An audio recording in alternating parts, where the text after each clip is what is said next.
नमस्कार, आप देख रहे हैं DW समाचार।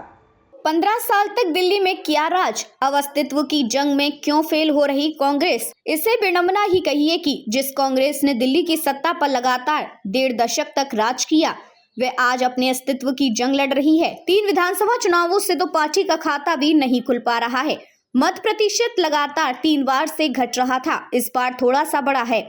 एक जमाने में जहां 48% से ज्यादा था, वहीं इस चुनाव में 6.43% दर्ज किया गया है। लेकिन सच यह भी है कि मजबूती से लड़ने पर कांग्रेस आज भी केंद्रीय पार्टियों के लिए बड़ा खतरा है।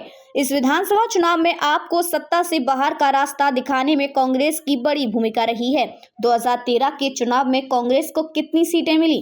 पीछे मुड़कर देखें तो मुख्यमंत्री शीला दीक्षित के नेतृत्व में कांग्रेस ने अपने कार्यकाल में राजधानी का खासा विकास किया। जनता ने भी इसे स्वीकारा और सराहा, लेकिन आपकी सत्ता में आने के बाद दिल्ली वासियों ने शीला को पूर्णतः नकार दिया। शीला सरकार के भ्रष्टाचार को मुद्दा बनाकर आपने 2013 का चुनाव लड़ा, तो इस चुनाव में कांग्रेस को मात्र 8 सीटें मिली और उसके बाद हुए तीनों विधानसभा चुनावों में कांग्रेस खाता ही नहीं खोल पाई।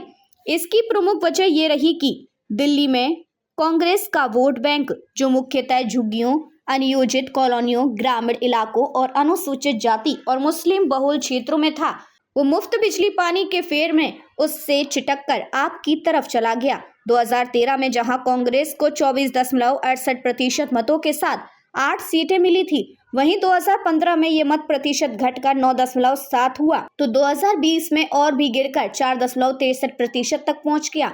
इन दोनों चुनावों में पार्टी का खाता नहीं खुला, अकेले लड़ने का नहीं मिला खास लाभ। हाल में हुए विधानसभा चुनाव से पहले कांग्रेस की प्रदेश इकाई ने न सिर्फ न्याय यात्रा निकालकर दिल्ली में अपनी सक्रियता दर्शाने का प्रयास किया, बल्कि पिछले चुनावों के मुकाबले अपने प्रत्याशी भी अपेक्षाकृत मजबूत खड़े किए। यही नहीं, पार्टी आप से गठबंधन कर चुनाव लड़ने के पिछले लोकसभा चुनाव के फ्लॉप फैसले को भी दोहराने से बची।